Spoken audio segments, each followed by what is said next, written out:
Be strong.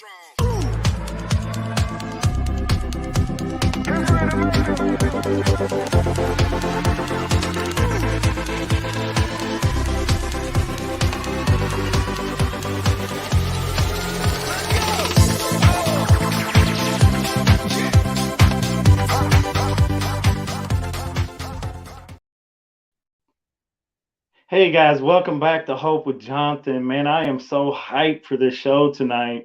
This is going to be an exciting interview. Guys, I have an incredible young man from Georgia. His name's Wills Porter.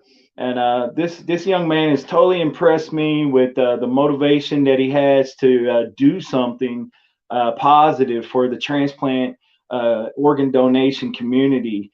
Wills is a liver transplant recipient. He has a podcast, guys. It's called The Joy in the Journey. Also, he's creating Impact America Media. This guy's inspiring. He's got a great story. I picked up on his podcast. I listened to one that he did with Alex Barros Jr., who's a patient that I'm currently advocating for a living donor in Louisville, Kentucky. And I listened to the podcast, guys. If you get a chance, the Joy in the Journey podcast, it's a great podcast. It's a great listen. And hey, I was thoroughly impressed with what I heard. And you know what? Anybody that's doing anything positive, we definitely should reach out to them and talk with them, encourage them. And I believe that's what this interview is going to be about. So, guys, without further ado, I'm going to bring on Wills Porter.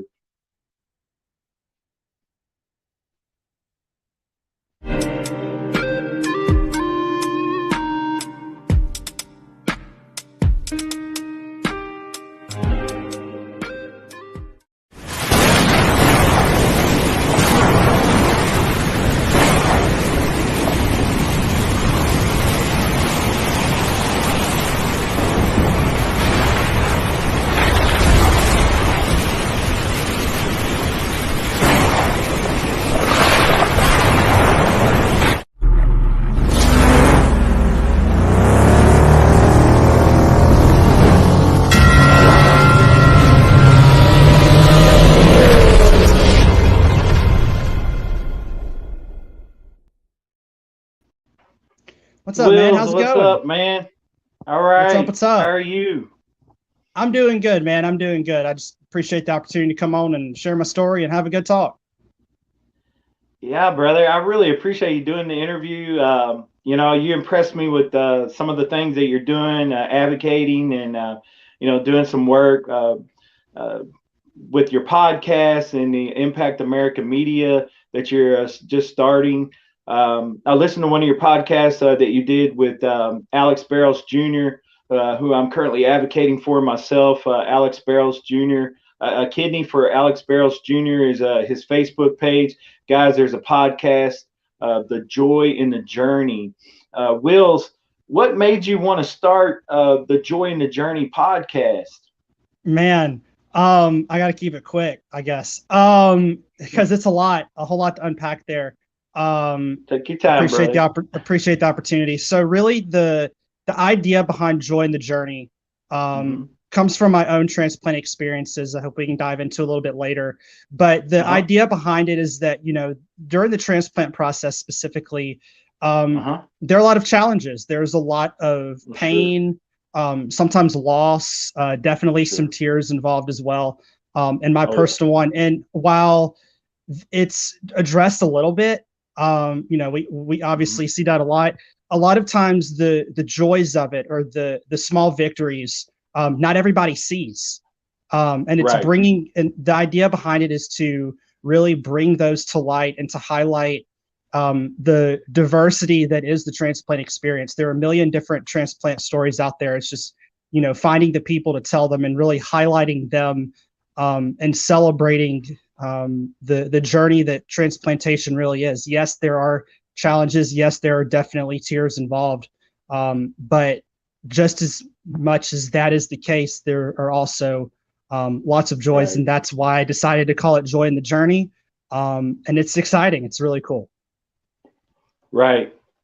And you know what? I listened to your podcast, and I liked how you were doing like the music, and then you did the way you did the interview. It just really kind of flowed, and it was a great job, man. I wanted to encourage Thank you you. I with appreciate that. that. You're doing a good job, and I look for great things. I like to listen to podcasts when I'm exercising and going on like walks and stuff. So that's like the perfect opportunity to listen to a podcast is when you're like doing something like that where you're exercising and nobody else is around. You can really focus on that while you're doing your walk or whatever. So but like I said, I was thoroughly impressed with you. Why don't you give us a little bit of story, guys? If you don't know, Wills is a liver transplant recipient, and why don't you give us a little backstory on what happened with you and your personal story? Sure, man. So my transplant story starts from birth. I was born, and at that time, our family was not aware what was going on with me and that I needed a liver. All they knew is that I would get really sick really often. Uh-huh. I would go to my pediatrician a lot of times, but eventually, after going so much, my pediatrician said, "Okay, something's up here. He needs to be evaluated further." And so we were evaluated prior to being sent to Children's Healthcare of Atlanta at Eggleston. And then once we arrived, my medical team really hit the ground running and getting an idea of what exactly was going on. Tests, all sorts of just wacko stuff that they had to run stuff. They had to figure out what was going on, and we weren't really getting a whole lot of answers. They had some ideas, but weren't really sure. And so to kind of clear some things up and to get some more ideas of a second opinion, they had an idea that it was possibly liver related, was sent to Ohio. And that transplant program actually told me that I would not, told me, I was little, they didn't tell me, told my family that I probably would not need a transplant and to give it some time to let my liver develop. However, when we returned from Ohio, I was listed. My team basically said, look, we have data here and it's showing that this is pointing to a transplant. And so they listed me on the list for a little while. One day we got a phone call. We literally live about an hour outside of the transplant center, which is important to remember because had we lived anywhere further, we would actually have to relocate to be closer to care. So we got the call, went to the hospital. They got me wired up. Everything was good to go. Pre-op went great. I was in. But little did the doctors know that this was not going to be your everyday at the office. What started as a standard medical procedure quickly turned. I experienced cardiac arrest and they lost me on the table. They were eventually able to resuscitate me. But the damage had kind of already been done as far as the possibility of getting a transplant. Closed me back up. And after that, I was just acting uncharacteristic for my development. And so I was evaluated by neurology. They were like, we don't really see anything. My parents really advocated for it. They didn't really see anything. Was being handed back to my parents, and I had a seizure. And so that was really the tipping point that showed my doctors that something had gone terribly wrong very quickly. Enough neurological damage was done that when taken, we were referred to see neurology. I don't think they were connected with the hospital. I want to make that distinction very clear. Let me interject for a second, yeah, Wills. Go for it. Let me interject. So yeah, there's a lot there. There's a lot there. You had a heart attack or some sort of issue with your heart. Yes, cardiac arrest. And how old were you? Less than 2. I think I was like right at 2, 1.5. Wow. Yeah, wow. Yeah. It was crazy. It was a lot. Very traumatic. Very traumatic. Yes. Very traumatic. Difficult, obviously, for the surgeons and for my family. Not to mention the seizure that happened shortly thereafter. On top of that. Yeah, definitely some complex traumas there. but thankfully was able to, through a lot of rehab, was able to kind of get to where I was at least strong-ish enough to undergo another transplant. Once we left the hospital, the hope was that I would eventually get there, but we didn't really have a timeline. Right.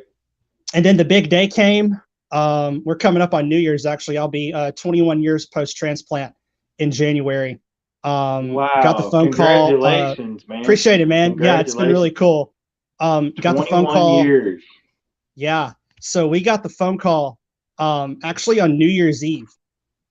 Of all the times, New Year's Eve, right before 2000, everyone's, Y2K's being hyped up. And thankfully, I mean, it didn't really turn into anything, but it was definitely an interesting time to get a transplant. So we went to the New Year's Eve celebration service at the hospital, and the slogan that night was "Out with the old and in with the new," which I feel like is a pretty fitting slogan, given I woke up the next day after transplant with a new liver in 2000. Wow. So that was, yes. So it was a whole lot really fast. Expanded over those first couple years. I was transplanted when I was 3.5. Yeah. So that was really cool. And then since then have really kind of grown up with it. Had some really great experiences, but prior to those, a lot of the challenges I've had post-transplant have really focused on learning the medication challenges, what insurance will and won't cover, the differences between that, and then also learning to be my own advocate is very important. Even as a kid, it was ingrained in my head at Children's Healthcare, to their credit, to teach me, what does it mean to have a transplant? All of that patient education that I'm sure, hopefully, they gave you, and they've given other folks as well. That is so important to know why you need to take your medicine, to know how to integrate your everyday schedule into a situation that is kind of important that you take care of your organ.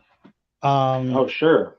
So that was really cool. I've also been very blessed to be able, since then, I've been blessed to be able to go on some trips, but I'd be lying to you if I said I didn't learn some lessons during those.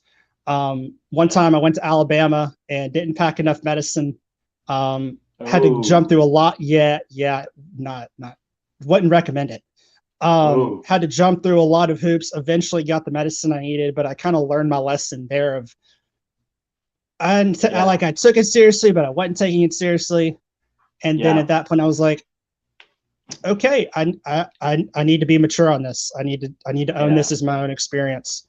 But it's been interesting because was that an immune suppressant, or what was that?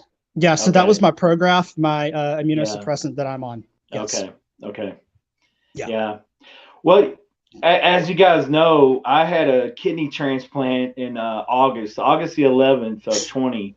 I had my kidney transplant during this pandemic, and everything going on in the world. I got the call, to get the amazing gift of life, my hospital at San Antonio Methodist Specialty and Transplant, they were amazing. They helped me.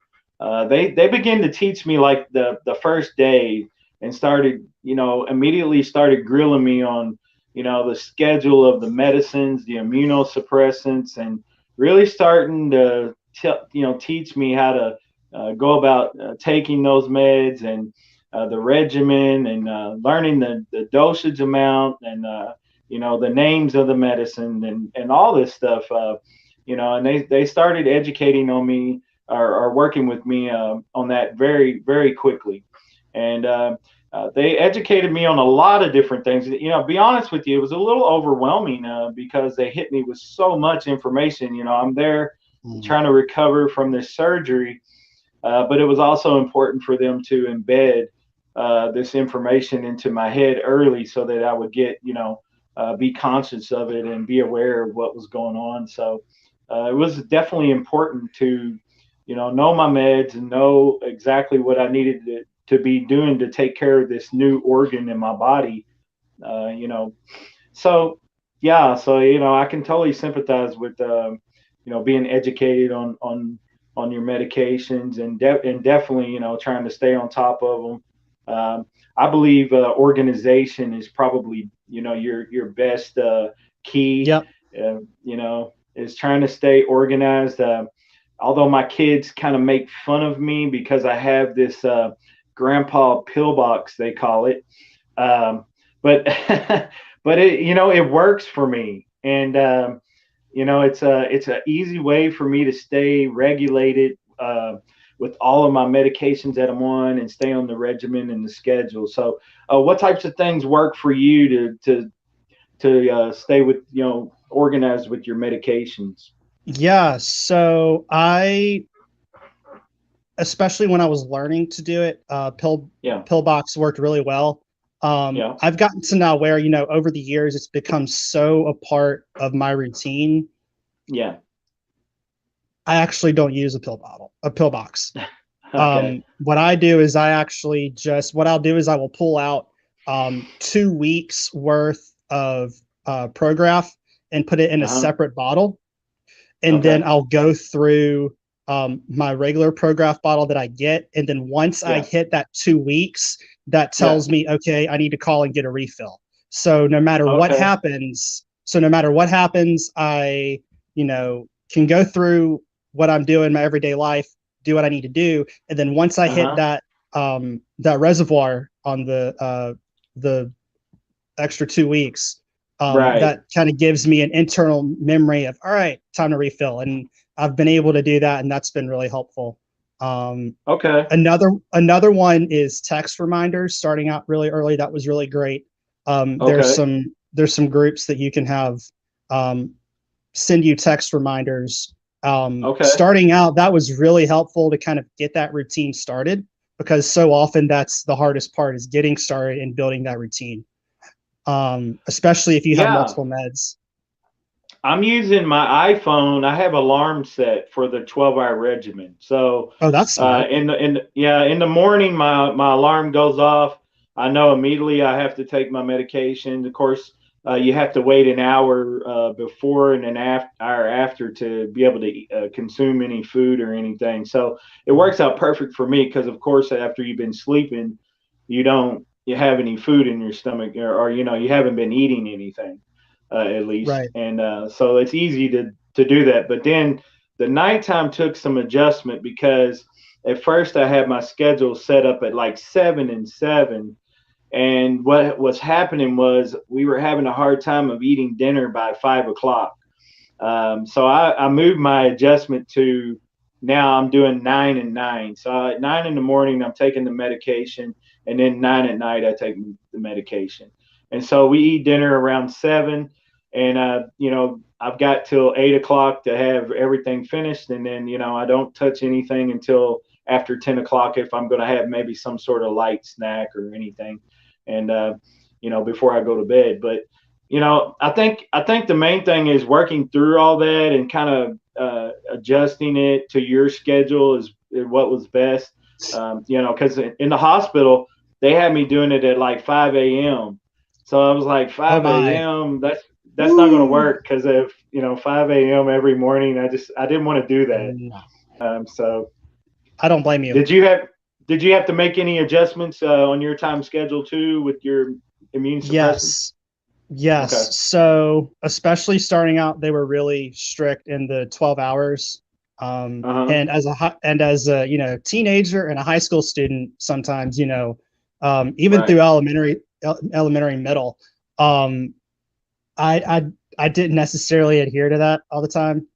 Right. But I did. I had to make some really big changes, especially, you know, being aware of where I was going to be. Like, let's say I was going out with some friends for the afternoon or whatever, Uh you know, huh. to make sure that if I was going out to bring my medicine with me, so that way Uh I could huh. still stay on that time, because that is important.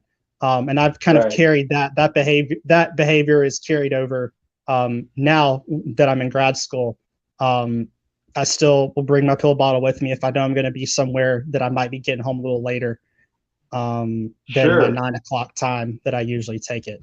So, but yeah, Sure. definitely had to make some changes. But again, it was things that needed to be done, and thankfully, my team at Showa and now at Emory has been really great in working with me and helping me kind of identify ways that I can continue to be on top of Okay. things. I've been really blessed with some really awesome doctors out there, and it's actually got labs done today, so they should be seeing those here on Friday. But yeah, Okay. I've definitely had to make some changes. You mentioned Emory. I'm actually I'm doing an interview with a guy that's listed at Emory Okay. in Georgia. So I'm gonna be interviewing him on Friday. So he's listed at Emory. So that's interesting that you brought that up. That kind of sparked a little bit of a memory in the back of my mind. So so that's pretty cool. You is that located in Atlanta?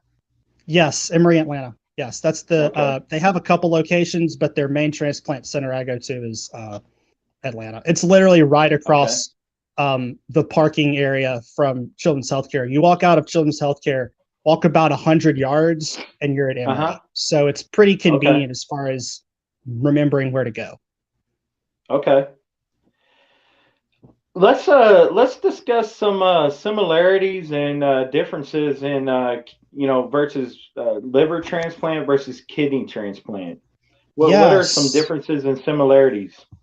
So some similarities. We'll start with those. Hmm. Obviously, it's a major organ. Um, Hmm. Individually, they're both responsible for different functions in the body. But as far as Hmm. experiencing organ failure, it's just as an Hmm. important issue. Right. No organ is more important than the other. They all serve very vital functions. Exactly. If either of them is not operating properly or working the way it should, then it's gonna throw your life for a loop for a little while. Um, Oh yeah, and it, for it sure. it it throws a lot of people off. Um, some differences are in some main causes of the need for transplant. You being a kidney recipient, and I know a lot of folks who are my friends who've had Uh-huh. kidneys. A lot of the underlying factors for that are high blood pressure, hypertension, um, and things related to that. But liver is really interesting because there are some medicines that can actually result in organ failure, specifically acetaminophen or Tylenol overdoses are very unfortunately, are one of the highest causes of liver failure, as well as hepatitis and some other immune disorders that can uh, really have an impact on your organs. So that's kind of your main similarities and differences. They're similar in the functions that they both provide vital function, but they're different in the underlying factors. And obviously, there is carryover with each of those. It's not strict guidelines of, oh well, only if I have high blood pressure, that only means that it's going to impact my kidneys. Not necessarily. Everything kind of all intermixes sometimes, and you end up getting more than you bargained for. So that's kind of your similarities and differences. Also, for pre-op care and maintenance prior to transplant, if that is the route you choose to go. Um, for those of you who are waiting a kidney, dialysis is a big part of your care. And then for those who have liver or need livers, a lot of times you'll see what's referred to as drainage ports, and that is actually an access to be able to pull drainage off of the organs. Um, and I've had a couple friends with drainage ports before, and the maintenance for those is just as important as the maintenance is for dialysis. So I think he phased out. So I'll wait for him to hop on. Let's see.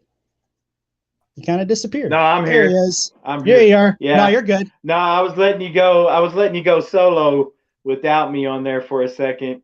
Uh, but no, You're good. I really appreciate you sharing all that. That's great information. Yeah, man. Another thing that I'd forgot to mention, I'd kind of taken a few notes on my computer here. Another thing that's really interesting to mention is biliary atresia and Alagille syndrome. Biliary atresia is kind of a Uh-huh. blockage in your bile ducts, and then Yeah. Alagille's is a disorder. It can affect the liver, heart, kidney, other organs, and then also there is something that Yeah. I came across. I have this in my notes. It's called Wilson's disease, and it is Uh-huh. actually I've had a couple friends at camp with this, and it is a inherited disorder that basically causes copper to accumulate on your liver, brain, or Oh, any wow. other organs. Yeah, Wow. it's pretty important. Basically, that's kind of your um, one and done as far as if you have that, it's not a question of, hey, we can wait for a little bit. No, you get Yeah. you have that. That's basically a ride on to congratulations, you're on the transplant train. Let's go. Yeah. But yeah, so those are kind of some of your differences and similarities. Yeah. Yeah, with kidneys, there's so many different ways that you can end up with kidney failure. The top two right now are type 2 diabetes and hypertension. Yep. But of course, there's other ways like you got FSGS, you got lupus, you have like kidney cancer. There's all kind of different ways. But like I said, the top two ways are right now is type 2 diabetes and hypertension, and that's one of the reasons, or the main two reasons, why my kidneys went into failure. Was because I wasn't taking care of myself. I wasn't going to the doctor like I needed to regularly, and I wasn't having lab works done and things like this that are very important in life. I chose to abstain, and I was stubborn, and I refused to like doctors. I had like white coat syndrome. The whole thing made me nervous and anxious and anxiety ridden. I was just one of those type of persons, and now I'm basically friends with all these doctors, right? Because of Yeah. my experience, with kidney failure, and it's amazing. What happens is for these type of issues, when people that have anxiety, the one thing that I would say is you better go ahead and face your fears now before the situation takes over your Very true. body until you end up into an emergency situation, just like I was.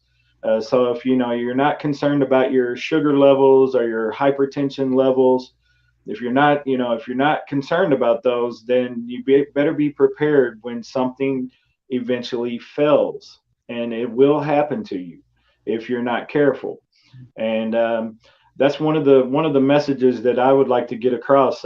What type of message would you like to get across As far as the regarding whole livers? regarding livers, um, Yeah, it's very important that you be aware that even things that you do every day, those little behaviors over time, can really add up. Like you were talking about, the hmm putting off care, not going to your doctors, that can add up. But also, just, I mean, alcohol consumption is all. I hadn't mentioned that one either. The liver yeah, is really important, in removing those yeah, toxins. oh yeah, And so, being aware of all of that and making sure that hmm you are really, it comes down to taking charge of your own health is yeah, really what it comes down to. With yeah, liver, heart, kidney, any of them. yeah, And the main message would be, take charge of your own health. Be the advocate for your health and be the person to make that change if that change needs to be made. So that way, hopefully you can make sure you get yourself on the right track health wise, and that way you will be in a better position to handle whatever medical situations might come down the road. okay. Oh, powerful stuff, Wills. Powerful stuff. And I was kind of looking over your profile, and I seen that you were wanting to be a social worker. And Yes. what got you involved in want to be a social worker?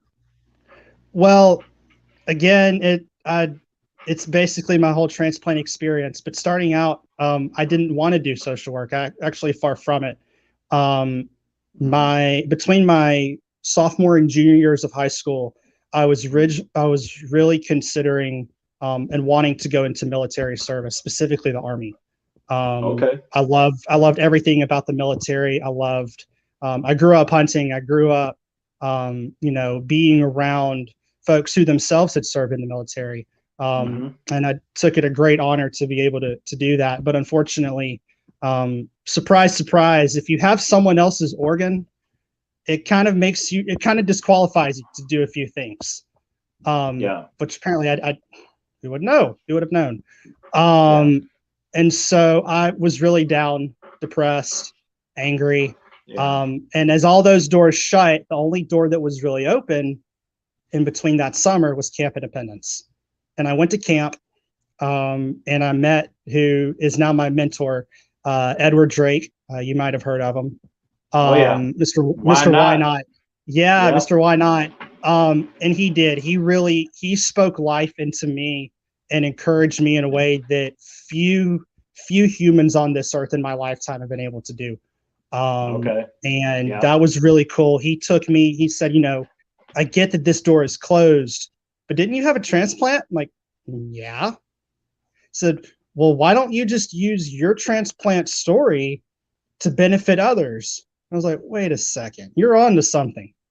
And to make a very long story short, by the end of that week, I was convinced that whatever I was going to do, I was going to do it, an organ transplant or donation or somehow related to it. Originally started out wanting to do child life work. Had some great child life specialists in the hospital, and knew some from camp. But ultimately, what made me make the decision to do the switch from child life to social work was recognizing that as great of a resource child life specialists are in the hospital, they do incredible work. I look at that type of situation with a transplant from a very large perspective. So I consider, what are some of the things that got them here in the first place? What are some, support systems that they may or may not have that might make this difficult for them? And as I was going through and looking at who I wanted to be and the impact that I wanted to make in this world, all the signs were flashing neon, and they said social work. Thankfully, there are a couple social workers that I know. One of them at CHOA specifically that I was able to kind of talk with, and she really helped me solidify that is exactly what I wanted to do. So that's where I'm at now. I just finished my classes. I have one semester to go, and after that, I will have my master's. And only thing that stands in my way is a clinical exam. Excuse me, an LM exam. Clinical, you got to wait a little while. But yeah, man, that's it was crazy. I didn't think I would originally do it, but with the advice and mentorship of Edward and countless other people, it's where I'm here today, and I wouldn't have it any other way. Well, I want to commend you, Wills, because social work is definitely a needed, category, especially in organ failure and, such as like dialysis patients. There's lots of different things that have to be discussed, with Medicaid and Medicare and those type of things, where if you don't have a private insurance, you have to have someone to go to kind of help you sort out things and understand the filing processes and the difference between, Medicaid and Medicare. And, because when I first started, I didn't have private insurance. And so when I went into renal failure, I was working, independently as a contractor, and I didn't have any insurance per se. And so when I became a kidney renal failure patient at that current time, I was eligible for, get Medicaid and all that. But in my mind, Medicaid and Medicare was the same thing. And I kept calling Medicare, Medicaid, until finally I talked with a social worker, and she was like, no. they're two different entities. They're totally different from each other. Medicaid's Right. one thing and Medicare is another. And so it was always nice to have that resource to get to talk to a social worker and kind of help you with ideals of how to get more benefits if you were eligible for them, and things like that. So and kind of talk you through the process of what you needed to do to get those things. So I want to commend you for wanting to do that type of work. And Thank the you. way you come across with your personality and your personal experience, I think you'll be a great fit for that. And I think you have the right mindset for it. So so that I just want to commend you for that. My next question for you would be, well, what type of advocacy work are you involved in? Are you involved with groups like Why Not, or what type of groups are you involved in? So a lot of my work is with the Why Not organization. We actually have a toy drive coming up on Friday for a delivery here in Atlanta. So I've done a lot of work with them. And then on the side, I've done a lot of advocacy work actually within my own graduate cohort. Okay. You would be surprised the amount of people, or maybe not, the amount of people that you mention organ transplant and donation, they just kind of look at you real funny. And then they always get the question of, wait, what's that? And so it's been really neat to be able to, help educate in that sphere, but also to advocate. And I'm sure you are aware of the immuno bill that was just passed. Oh yeah. I believe it's going to the Senate. I had a class that we had to do some policy briefs, and we had to turn them in for a grade. And so I did a policy brief on the immuno bill. And so I've done that. And then also some advocacy intertwined with my podcast, encouraging people to be their own best advocate, and really kind of taking on that social worker role and encouraging folks, to do what is best for them, and to kind of help cut through the noise. And actually, I hope to fuse the podcast in my future practice. If there are things that I am seeing, whether it's, questions about Medicare or Medicaid, or any trends that I am seeing with patients, obviously, making sure that I adhere to HIPAA, and making sure, that no information is shared that doesn't need to be shared, to really cut through and get to the point and get it to the people that need to hear it the most, is really how I hope to kind of fuse those together. Yeah.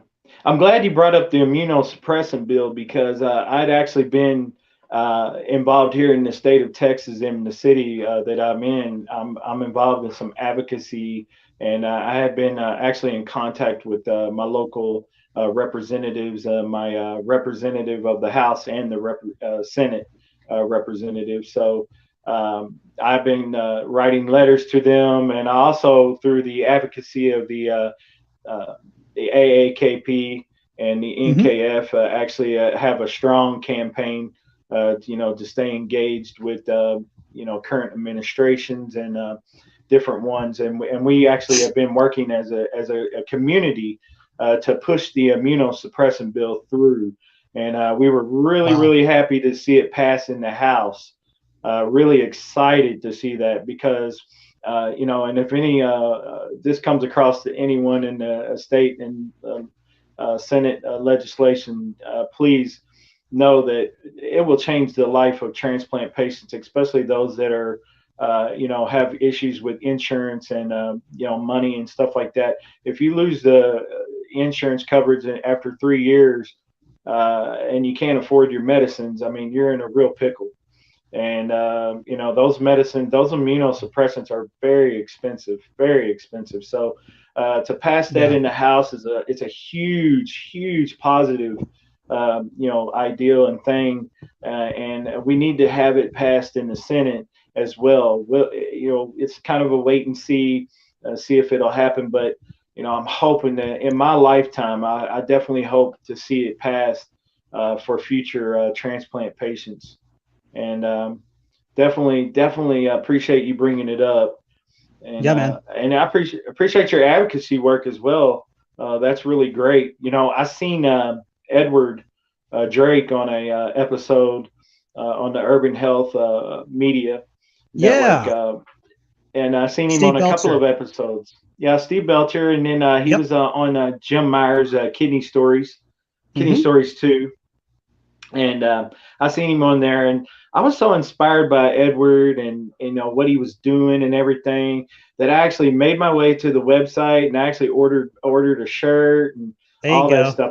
I should have wore it tonight. I have It's all I good. have a really cool why not shirt, and but groups like that, much like yourself, Urban, what they're doing, and just I just want to be a supporter, and I just want to be involved with these type of programs and organizations because Yeah. they're positive and they're doing something great, in the transplant, kidney disease, Right. organ donation community.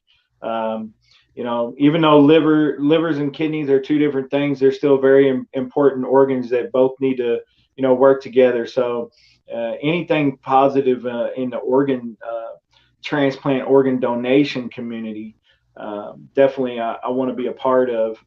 And the great thing I think about livers is what I found was amazing was, as you know, I don't know if you know Pastor Nick Gentile. Doesn't ring a bell, no. Okay, Pastor Nick, if you get a chance, you need to look him up. He's actually a kidney uh, donor. Okay, Oh, he's wow. actually Okay. a kidney donor. Okay, but then what happened was he's now a liver donor, and he Oh, donated a portion of his liver to an yes. individual as well. And I A mean, this split guy's liver a transplant. yeah. And Hmm. what I found amazing about the liver, and it's a very awesome organ, can Hmm. actually regenerating and grow. Yep. Yeah, which is awesome. I wish kidneys did that, but they don't. I wish they all did. It wouldn't. It would really eat away at the national waiting list right now. I Yeah, actually have a family friend who their kid received a split liver very recently. So it's I'm amazing. very well aware. It's incredible to see the new Yeah, advances in hmm health and what we have been able to do. yeah, Um, yeah, it's really cool. yeah. I thought that blew my mind when I heard that. I was like, really? I didn't know it would Yeah, do that. But yeah, that's it's amazing. cool. That's just how God works. He's an Hmm.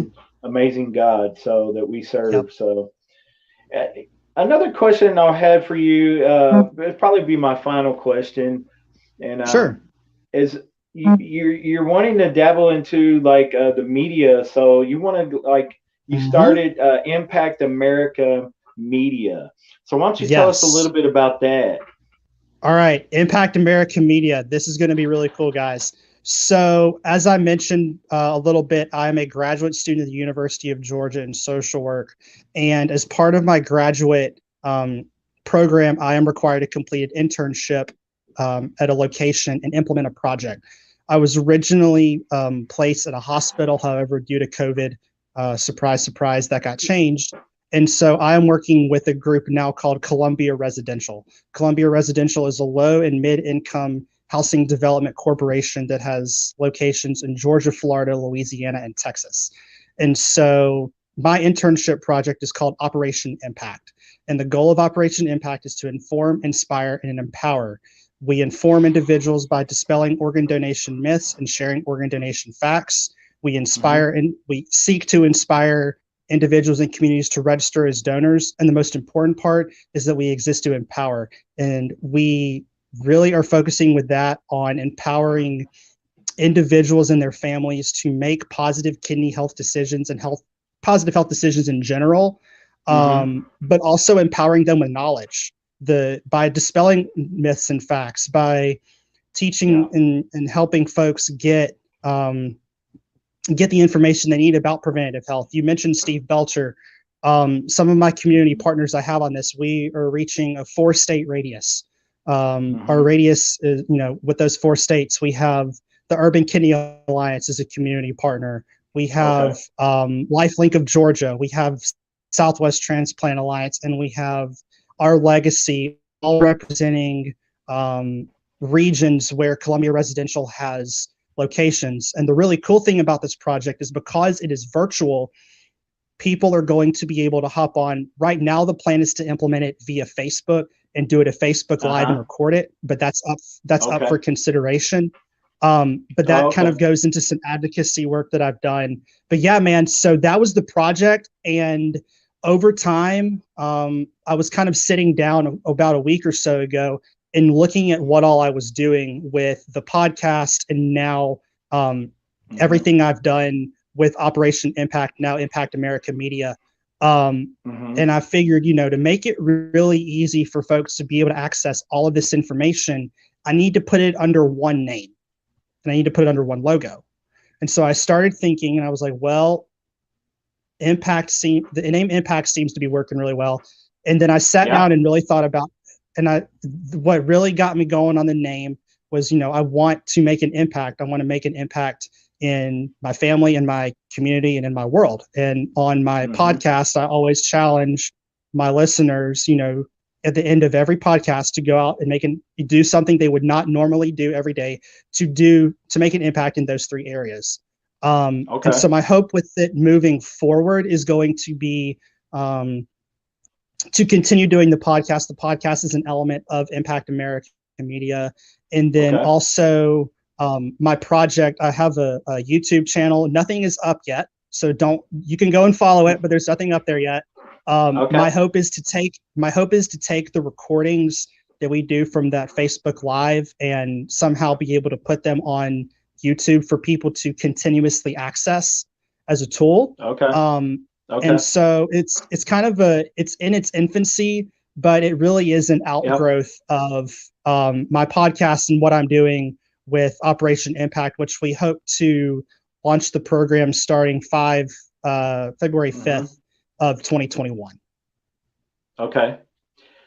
Well, I can give you some information after the show on how you can stream that Facebook page to YouTube at the same time. It's a very easy platform. Yeah. And, I want to commend you, man, because you are doing some really positive things. You're also a wealth of knowledge. And your personality is awesome. And I think you got a great head on your shoulder. You're in the right direction.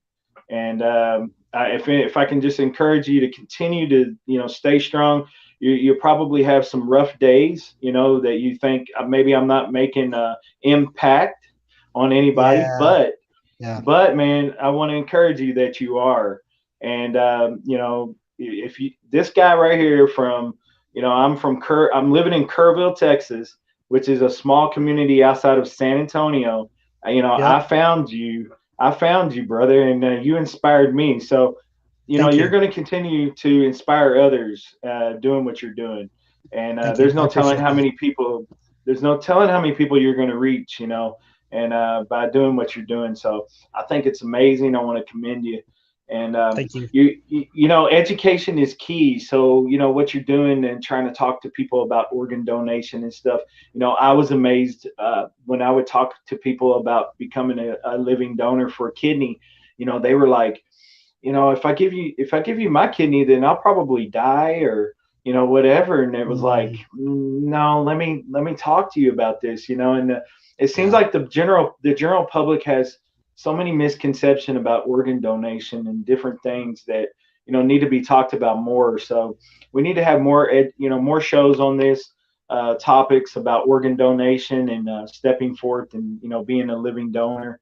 And things like this. I think it would help and be beneficial. But, I think I know you kind of presented to me and talked to me about possibly, joining with the Impact American Media. I'm definitely going to get back to you on that. I'm still thinking about what I want to do. I'm involved in so many different projects. But you got your own stuff going on. Well, And let me say this: Hope with Jonathan is all about my personal experience with Hmm. kidney disease, but it's also I want to share stories like this because I believe it'll inspire and encourage and give hope. And that's Hmm. what the show's all about: is this raising encouragement and trying to raise awareness and give people a hope. And if I can give any patient out there just a glimmer of hope and to see that just small bit of hope, then I feel like I've done my job that I'm trying to do. And there's so Right. many people out there, as you know, that are sick and awaiting transplant, and they're on the list, but they're not doing well, and they're struggling with either dialysis, or they're just struggling with the wait time for organ. Yeah. They definitely need encouragement. They need hope. And I can definitely sympathize. And with your personal experience, I know you could sympathize with having to have a liver transplant, Yeah. and then your experience with that. So you know all about there's ups and downs in it, and it's just another form of Mhm. treatment. Transplant is just another form of treatment, but Yeah. it's a positive. It's more positive than having to suffer with the illness of organ failure. And Right. like kidney disease for me, was tough, and I battled it for a good while before I even knew what I was suffering with. Mm. But it ended ultimately almost ended up taking my life. So anything that I can do to fight against kidney disease, I'm going to be right there, and stand with people like you, and continue to try to do positive things. So, guys, again, Wills Porter, he has a podcast. It's been scrolling across the screen there. The Joy in the Journey podcast. Please look it up. And also Impact America Media. Look out for that. He's definitely going to continue to grow with that. And I'm really looking forward to see what you do in 2021, man. I appreciate it. Thank you so much for having me on. It's an honor, and I'd be Yeah. remiss if I didn't give a shout out to you and to Edward and to all the people that really do. They help make an impact, and for you to take your personal experience, and turn it around and make something positive out of it, and really, seek to give hope to people that they need it. They need it a lot, and I commend you in the same regard. It takes courage, it takes strength and stamina, and you, my friend, are doing it just as much as I am.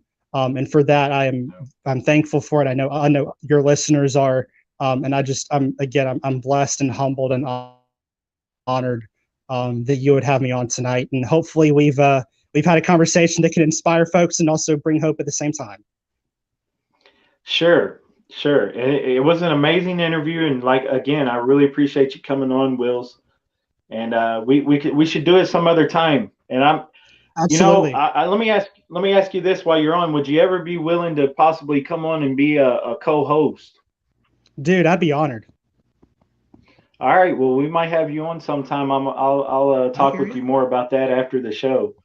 That But sounds good. That sounds great. yeah, I'll get back to you with the information also about how to stream to multi platforms.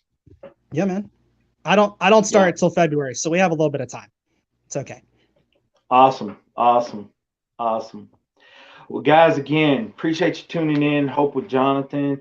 Um, Guys, look forward to my show again on Friday night. I'm going to have another family, one with Hope with Jonathan. We're going to be advocating for a living donor. Guys, you don't want to miss this show. It's going to be an amazing show.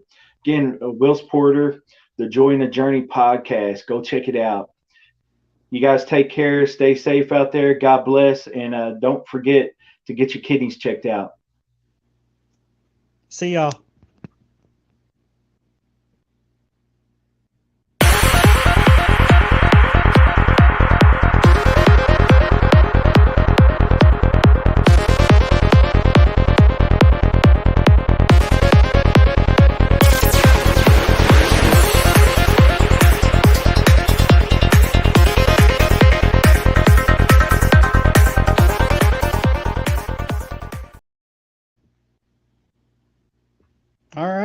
How do you think we did? Let's see, you still there? Let's see. Yeah, I'm still here. Awesome. Give me 1 Alrighty. second. No, you're good.